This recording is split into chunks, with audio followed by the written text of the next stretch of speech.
Centermac, we actually cover the entire California. Sometimes you may have a client in San Diego who's interested in buying a property in, let's say, Silicon Valley or San Jose. And part of San Jose and part of San Mateo, people actually still use, not still, but they may insist that you use the PRDS form. So it's important to learn these forms. You know, in real estate, the more knowledge you have, the more confident you're going to appear in front of your customers. So having more knowledge means that you're going to gain more confidence as an agent, which is why you learn different things. So PRDS forms is just a type of form that you could be using, so we need to talk about it. Plus, as we are going through the forms, you're actually learning, gaining more knowledge in certain neighborhood as a real estate agent. Now, for example, today we're going to talk about the PRDS form. It's an advisory form. Now, the difference between advisory form and disclosure is advisory is not required by law. It's something that is recommended. It's something that agents use to limit their liability, because sometimes you're required to give a certain advice to your customer. Wouldn't it be easier if they create forms for you to use as advisory, so you don't have to verbally tell your customer certain advice? And say, for example, in the peninsula, we have this advisory form, and it's called the PRDS San Mateo Santa Clara County's advisory.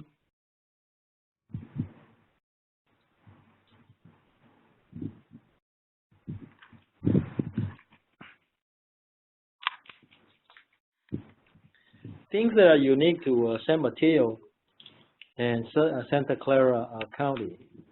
And let's look at some of this.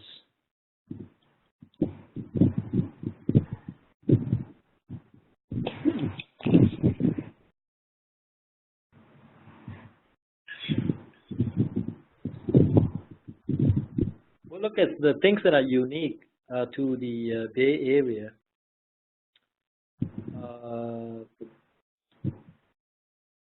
They talk about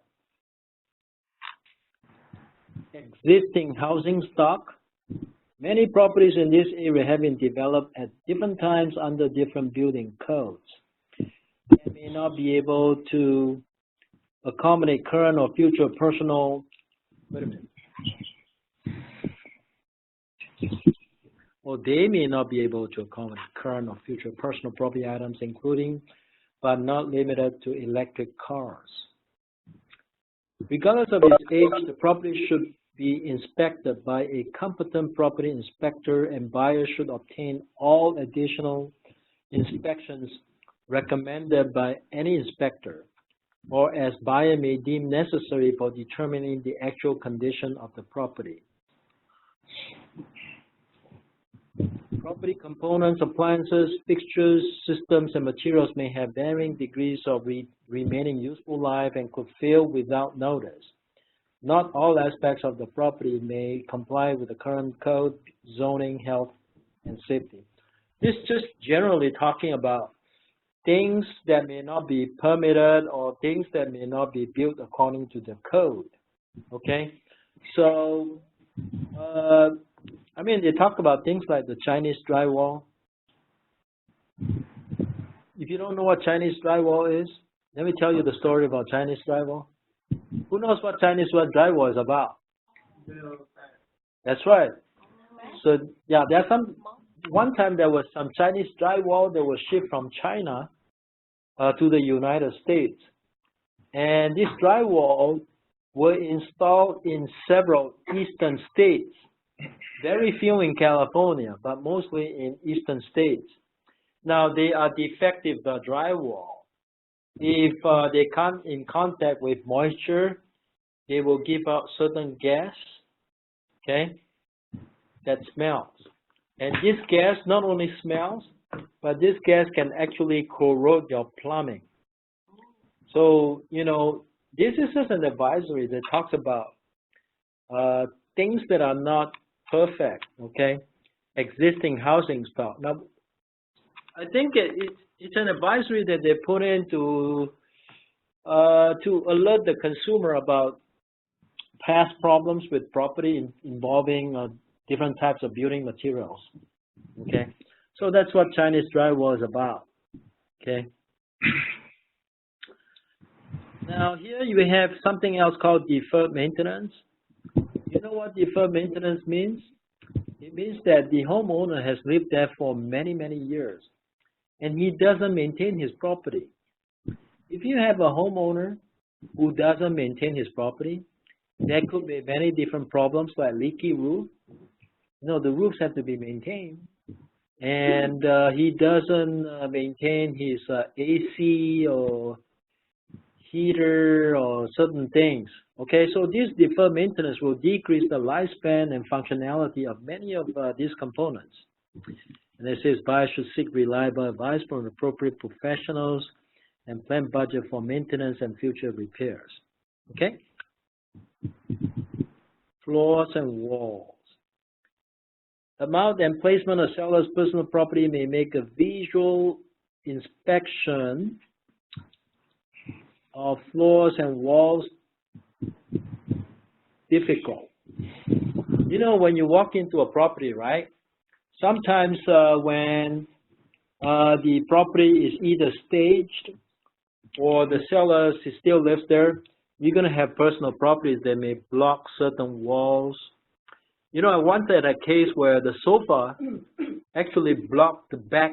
The back of the sofa actually was leaning against the wall, as a result of which the inspector, including the agents, including the buyer, missed the existence of mold on the wall because the personal property was actually covering the mold. So it actually resulted in a lawsuit. Guess who won that lawsuit? Seller did. Well, unless the seller, unless the what do you call that? Unless the seller was aware of the mold and committed fraud. What if the seller also was not aware? It's possible the seller was not aware, though, right? I mean, if you want to win a lawsuit against the seller for fraud, you have to prove that the seller was aware of the mold. Now, if the buyer could not see it, it's just too bad, right? If the agents could not see it, agents has no liability, right? So this is just to warn the buyer that sometimes certain walls could be covered, okay, because of personal property, okay? The existence of certain types of floor coverings such as carpeting and rugs, some wall coverings such as wallpaper and paneling, and the presence of furniture may prevent buyers, inspectors, and brokers from fully inspecting condition of floors and walls. There's another advisory that tends to protect who? Actually protect the agents. So basically warning the buyer that sometimes this personal property may cover certain defect about the property, the real property, okay? All right, tempered glass. Many homes contain non-tempered glass in areas where tempered glass is required by building codes. Again, this is talking about old building, right? Where it's not built according to the building code, so there's no tempered glass. During buyer's inspection period, if any, buyer should have a contractor identify any glass that is not properly tempered. Buyers may want to replace any non-tempered glass with tempered glass to reduce the risk of injury. Well, having tempered glass and not having tempered glass means the risk of injury. If it's tempered, it doesn't break as easily, right? So it's safer. What is tempered? Tempered is specially treated. Yeah, especially heat treated, right? Or reinforced. Okay. All right, let's talk about this number 4 here. See, so this PRDS form is very different from the standard zip form, the car advisory. It's got stuff that is not on the car advisory. We don't see this stuff on car advisory. Residential fireplace disclosure. Residential wood burning is the leading source of wintertime air pollution in the Bay Area, and studies have confirmed there are significant health effects from exposure to fine particulate matter found in wood smoke. The Bay Area Air Quality Management District established the Wood Smoke Rule, Regulation 6, Rule 3, to reduce wintertime smoke pollution and protect public health. The Wood Smoke Rule requires anyone selling, renting, or leasing property in the Bay Area to disclose the potential health hazards from air pollution caused from burning wood. Fine particulate matter, also known as PM 2.5, can travel deep into the respiratory system, bypass the lungs, and enter the blood system. Exposure may cause short-term and long-term health effects, including eye, nose, and throat irritation, reduced lung function, asthma, heart attacks, chronic bronchitis, cancer, and premature death. Exposure to fine particulates can worsen existing respiratory conditions. This one is just talking about, you know, people burning wood, right, during the winter months, and actually it has some health consequence. So anyone here use wood to keep warm? What do you use? Gas? Heater. Okay. I don't use firewood anymore. Solar panel leases. This is actually already on the car form. You know what solar leases? Sometimes when you're the listing agent, or even the selling agent, you know, some sellers forgot they actually leased the solar panel, and then just before close escrow, they realized that the solar panels were leased. Well, actually, you're lucky if you realize it before escrow close. Now, what if you're a seller? You sell your property, right? And you forgot that you have solar panels. You actually leased the solar panel, and you close escrow. Now we got a problem. And the solar company say, well, the lease has not expired. Can the solar company come after the seller or the buyer? Seller, because it's the seller who signed the contract. So if you're the listing agent, always check to see if there's any leased solar panels. Because if you have any leased solar panels, what do you need to do to the contract? Transfer to a new buyer, only if they want to. That's why I just include. This is how I normally handle it.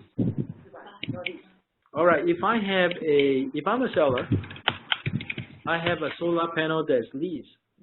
My preference would be to transfer the lease to the buyer. If I can't transfer the lease to the buyer, I don't want to sell to this buyer.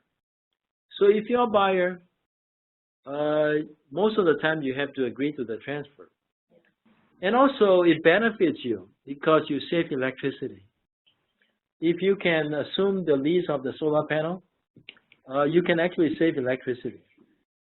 But actually, say either you buy it or not, at least not good. Anyway, so that's buyers do not want to transfer.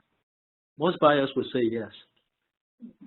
New construction warranties, defects, and lawsuits. Builders of new construction are required to provide certain warranties and information about how to report claims, but may not be required to complete the transfer disclosure statement.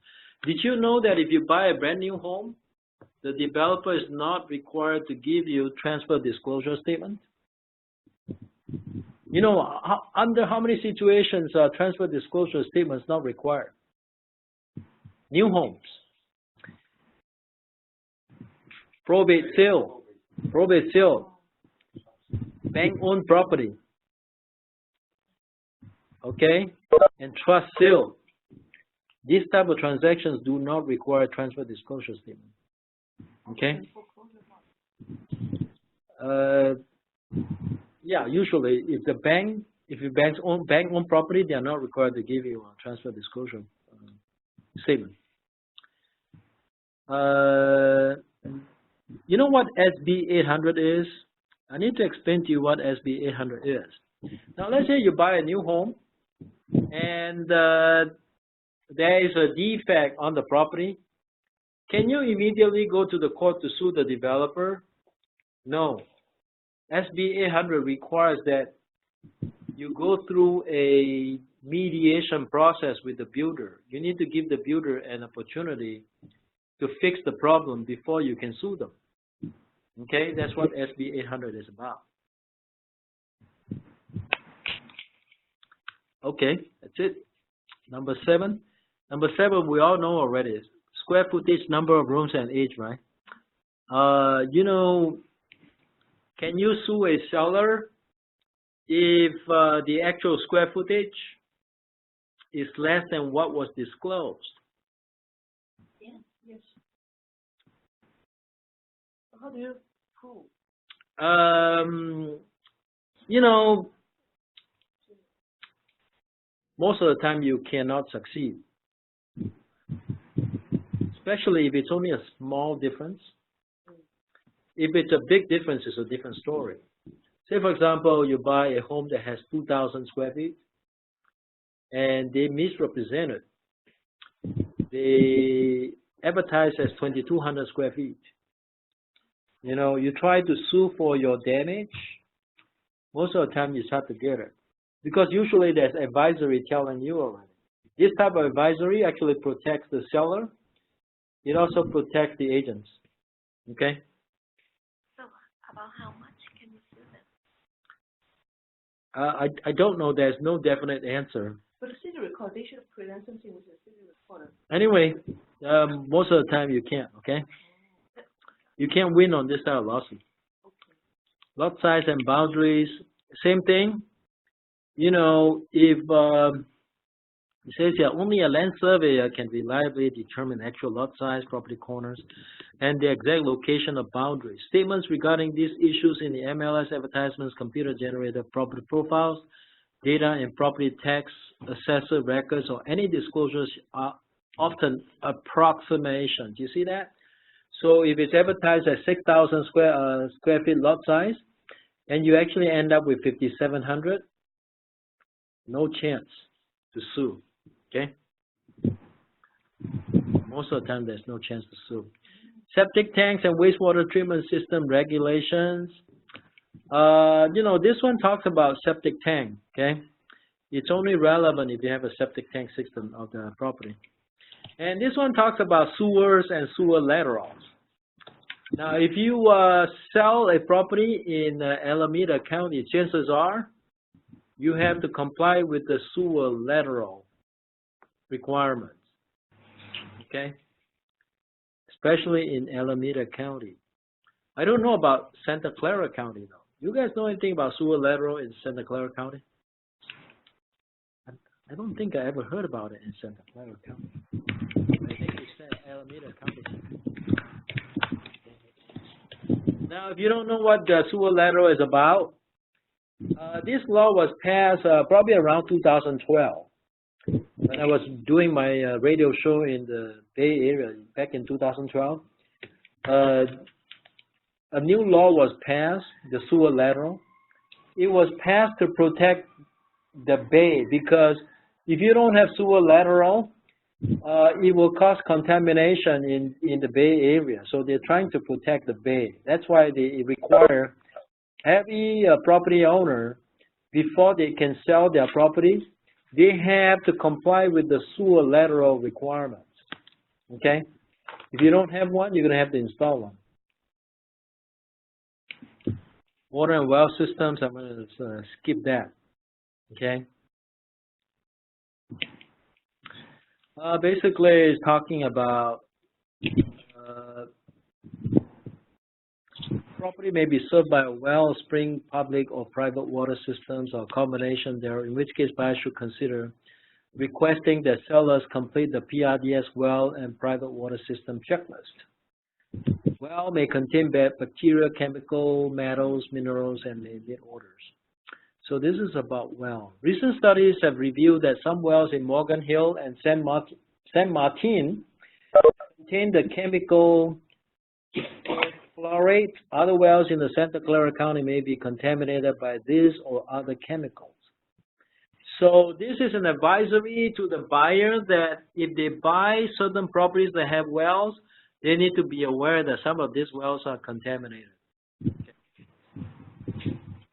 So if they want to know more information, they just go to the website or call up a phone number to get more information. Okay. Water shortages and conservation, water conservation, plumbing fixtures. This one is talking about the non-compliant plumbing fixtures shall be replaced with water conserving plumbing fixtures. There's a law that actually requires that. So this is to let the buyer know that, you know, there's such a requirement.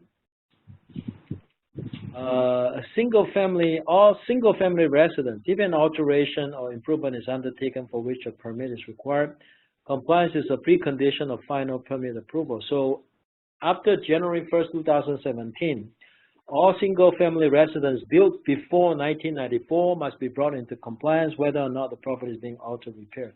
So basically, they want everybody to have water conserving fixtures to save water because of the drought that we have in California. Okay, commercial, the law kicks into effect in 2019, but the residential is already in effect. Wet weather conditions. Not much to talk about on this one. Water intrusion.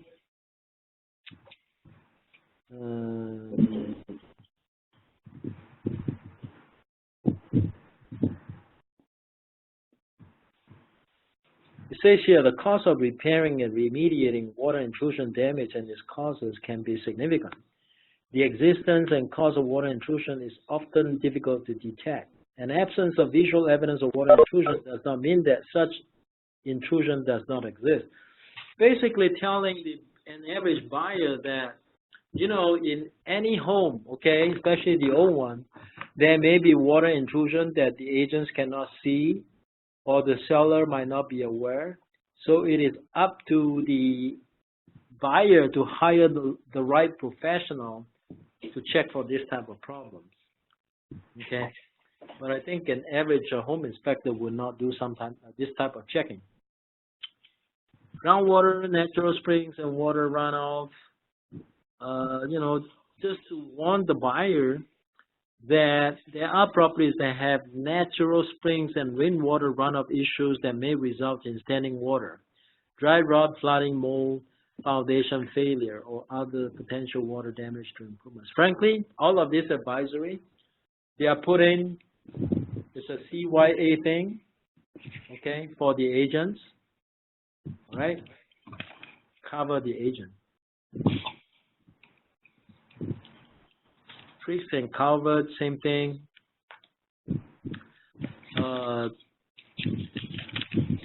Maybe if a property is close to creek or culvert, it is prone to what? Flooding. So this is kind of like to warn the buyer that if they have a property that is close to culvert or creek or ditch, you know, there might be a flooding concern, so they need to get flood insurance. Levees, we don't worry about that. Pests, destroying pests and organisms, we're talking about what? Termites. Okay. These days in residential purchase, does the standard car agreement require the seller to provide termite report? No. Standard car agreement, purchase agreement, does not require the seller to provide termite report. So if the buyer wants to get termites done, the buyer have to take care of that themselves. Okay. Pet animals or pests. This one is talking about, you know what, in some properties where they have pets in the past, what do you worry about when there was a pet on the property before? The urine from the pets. You know, when you have pets on the property, sometimes you don't smell the urine during the winter months, but come summer, the smell is really bad. So always be aware whenever there were pets on the property. You know, there's always that risk that the pet smell, the urine smell, may require a lot of efforts to remove them. Okay, just be aware of something like that. Endangered Species Act, we don't worry about it unless you are buying a vacant land. Okay. You know what Endangered Species Act means? It means that there are certain types of animals or insects that are being protected because they are becoming extinct. Extinct means what? It will no longer be around. That's what extinct means. So there are laws that protect this endangered species. Power lines and power plants. This is basically to educate the buyer that there are power lines, and basically to warn the buyer these power lines may affect the value, development, use, and enjoyment of the property. Okay, so just an advisory thing. Whether the buyer really cares, it's up to them, but they've been advised. Okay, underground utilities and pipe. Underground utilities and pipes. Some communities have begun the process of relocating utility lines underground in order to remove the utility poles in the neighborhood. These projects can result in special tax assessment, increased costs for homeowners, and temporary disruptions of the neighborhood. Water, natural gas, and other types of fuels are delivered to communities through a network of underground pipes that are connected to a residential and commercial properties. Some areas have been adversely impacted by disruptions in service or damage to those underground pipes. Just another advisory thing. Usually it doesn't happen, so we don't worry about it. Soils and geologic conditions. This is nothing new. You know, what can you tell the buyer? Not much, other than the fact that houses are built on soils, right? And underneath the house, usually it's made up of either rocks or soils, and these materials could actually cause the building to settle. Okay, so just another advisory. Easements, encroachment, public trails, access rights, private rights, and maintenance agreement. Another education thing. There once by about easements. Okay. Views and view ordinances. You know, views are not protected in California. Did you know that? No protection. So when you buy the house, there's nice view, right? A few years later, you could lose that view. Okay? There's no protection of views in California. Okay? Unless the CC&R actually restricted. There are some CC&Rs that actually don't allow the homeowner to grow their trees beyond a certain height. Now, if it's stated in the CC&R, then your view may be protected. Now, let's say, for example, you bought this home, it has got view, right? And then a couple of years later, the neighbor in front of you has got a tree that grew up to a very tall height, and then one day it blocks your view, right? And then you look into the CC&R, CC&R only limits to certain height, and if it's beyond certain height, you can actually enforce it and require the homeowner in front of you to trim the tree so you can protect your view. But that is only if the CC&R says that, though. Not every CC&R actually gives you the protection for the views. Okay. People only get CC&R when they are in a condo or? Not necessarily. Some communities have CC&R, even though you are not a condominium. They call it the deed restriction, actually. Deed restriction, okay? Tree ordinances, we already know, right? You know, there's street tree disclosure. I have not covered street tree disclosure yet, but in San Jose, you have to make certain disclosure about street trees. There are certain laws that require trees along the street.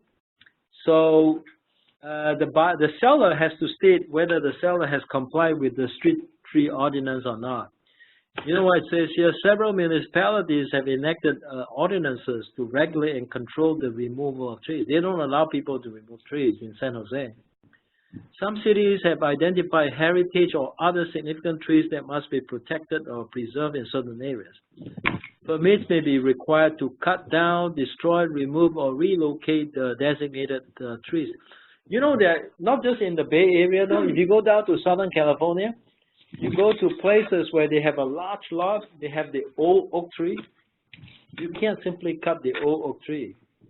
They are protected. In order to cut the old oak tree, you need a permit from the city. Okay? Something to keep in mind of. All right, and then it says buyers should read applicable tree preservation ordinances, check with relevant government entities, and consult with an arborist during the inspection period, if any, to determine the health of trees and whether or not any special action can or must be taken with respect to any trees on the property.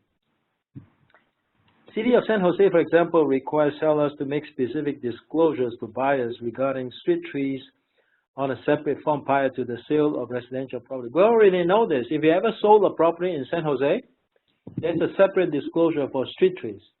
Okay? If property is in the city of San Jose, buyers should not close escrow without receiving the seller's street tree disclosure form. It's just a disclosure form, a one-page disclosure form. Okay? Land lease, you guys have not come across land lease yet. Land lease, you know, sometimes when you buy a piece of property, you think you're buying the land, but you're not, because you may be buying a lease. So just be aware of that. Okay. You buy a land, that's fee simple, right? If you buy a lease, there's no fee simple. It could expire sometime, right? Building permit, zoning, and code compliance. This one basically warned the buyer about some construction may not be permitted. That's all. Future repairs, replacements, and remodels. It says here, various federal, state, and local government agencies impose limitations and restrictions regarding house size, configuration, design, construction, and landscaping materials, and development of real property, depending upon the general location of the property. For example, if it is in the coastal zone, abuts waterways, or in a designated watershed area or environmental protection area. You know, some places, the government code usually, I mean the city code or some code simply does not allow you to build a house that is bigger than a certain size. Okay, so this is to warn the buyer that there may be such restriction on future construction. Smoke alarms and carbon monoxide devices. Remember, when you sell a property, it is the seller's responsibility to make sure proper smoke alarms are installed and carbon monoxide devices are installed. Okay. Retrofit safety and security requirements. You know, when you fill out the car form, there are actually conditions that talks about who's going to pay for any retrofit. Usually, we make the seller pay for it. Okay. Retrofit means that maybe it's not safe. The government may go back and say, we want you to make it safe. That's what retrofit means. Yeah. Okay. Rekeying, this is to warn the buyer that, you know, the seller may give you a set of keys. You are advised to change the lock. Okay. And online photos and information. This is to warn the buyer that the online photos are for marketing purposes. Whatever that you see online may not reflect what the property actually looks like. Okay. Usually you can do Photoshop on it, right? Yeah. You know, I've been fortunate though. The ones that I took for Sunnyvale in Berkeley, they turn out to be very pretty photos. Okay. Yeah, $99. It's pretty good. Okay. EPA requirements for pre-1978 housing. Okay, so it says here the EPA required contractors be certified before performing work in homes built before 1978. This one is about lead work, okay? So if you're going to be, you know, pre-1978, paint actually contained lead, right? Mm-hmm. After 1978, they don't allow lead in paint. So if you need to hire a contractor to do lead work or remove lead, the EPA requires that the contractor be certified. Okay. Yeah. Historical designation, coastal commission, and other restrictions on improvements and land use. You know, there are some buildings that have historical significance. Now, if it's one of those historical buildings, then you cannot change the architecture. Okay, or you cannot even demolish it. Rental property.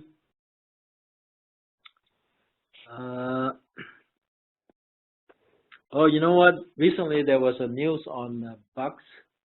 Oh yeah. Yeah, that's right. A family actually sued the hotel because there was bugs on the property and got $540,000.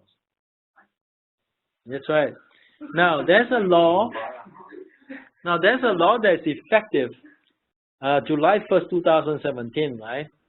Landlords must provide a statutory bed bug notice to new tenants and must comply with any other state regulations to eradicate bed bugs. This is a brand new law. So you got a new tenant that just come in, right? Mm-hmm. And right now we're after July 1st. So you are supposed to warn the tenant if there are bugs on the property. Okay? In the future.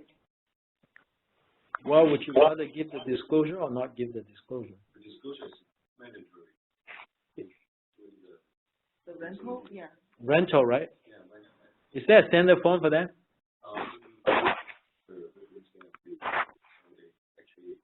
No, this is July 1st though, so very recent. Have you seen a car form for the disclosure? Yeah. There is a car form? Yeah. Yeah. That's a disclosure on bed bugs, right? Okay, but anyway. Okay, but anyway, so fortunately for you guys, the car form actually has the disclosure, right? Okay, good. Okay. Mellow rules, we already know about mellow rules. We're not going to talk about that. Supplemental property tax, there's nothing new. PACE is the same as car. You know what PACE is about? Sometimes, people borrow money to improve their property under the PACE program. PACE stands for Property Assessed Clean Energy. Now, if people borrow money to conserve energy and water, to make certain improvements that help them conserve energy and water, they can actually get a loan from the government. If they borrow money for the improvement, that will be actually a lien against the property. So something for the buyer to be aware of, because and this lien actually stays with the property now. So if you are the buyer, it says here actually, through PACE, property owners may finance such projects as adding insulation or installing more energy efficient furnaces, drought-tolerant landscaping, etc. Buyers and sellers are cautioned that these finance bonds become a line item obligation on future property tax bills. So something for your buyer to be aware of if there's any PACE liens. And are usually not listed on prelim. Worst thing is that it's not listed on the preliminary title report. So if you read the title report, you don't even know it exists. But if that's the case, how are you going to find out though? Well, and then it's also say that some lenders may not allow PACE financing because it affects their security interest. Buyers and sellers are advised to consult with qualified tax, financial, legal advisors concerning the ramifications of an existing PACE loan and applying for a PACE loan. seller should disclose the non-existence of and any other information regarding PACE financing relating to the property. You know, because the PACE lien actually becomes like a tax on the property. If you're a buyer, you're actually paying an extra tax. But if you're the seller, you are required to disclose. If you have a PACE lien, you're required to disclose it, though. Okay? Up top, California withholding, that one is nothing new. Debt on the property, nothing new. TDS, nothing new. Natural hazard disclosure, nothing new. Geologic hazards, earthquake fault zones and seismic hazard zone, nothing new. Fire hazard, same old, same old. Environmental hazard, same old, same thing. Underground storage tank, same. Government services. Basically, this is to warn the buyer that there may not be any certain governmental services in some area, okay? And the buyer should investigate this. Schools. Yeah, this is basically to warn the buyer that they may decide to buy a property because of good school district, but then they may not have enough space available for upcoming school years. So even if they buy this property, they may have to wait before their kid can go to school over there. Okay. Noise and odors. The most common one, of course, is the BART, right? If a property is close to BART, of course you're going to have noise problem. And freeways too. I got one. I sold one that had a freeway noise, but I'm taken care of through the advisory. Okay. So in case you forgot to disclose, it's right there. See in the advisory. Okay. Smoking ordinances. The counties of San Clara and San Mateo has, as well as some cities in those counties have, or are in the process of enacting smoking ordinances regulating smoking pollution from a variety of tobacco and non-tobacco devices within some types of residential property. This regulation may limit or affect where smoking is permitted. Okay, the smoker's responsibilities on secondhand smoke and other issues. Marijuana and drug labs. It says here, although California law now permits some cultivation, possession, and use of marijuana, federal law recognizes no lawful use for marijuana, and federal criminal penalties regarding marijuana remain in effect. So even though state law legalized growth of marijuana, federal law does not. So basically, just to warn the buyer, that's the situation here. Okay. Crime. We'll skip that. Wire fraud, scam, freeway, highway, street, skip that. Trains and BART. Just to warn people about the noise. High-speed rail, I guess about the noise also. Okay. Insurance.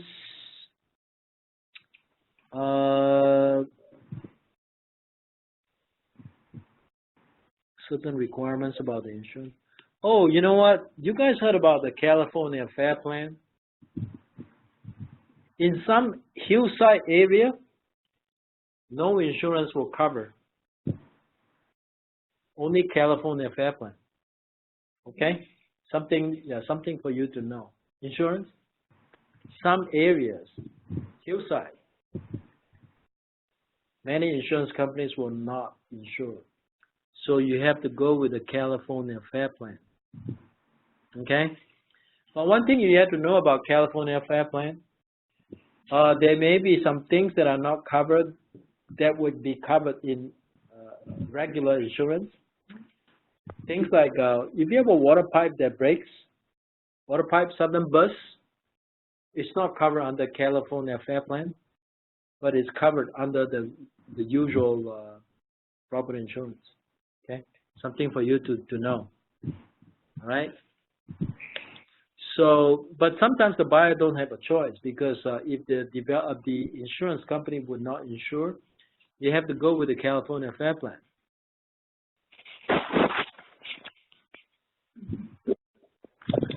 Title insurance.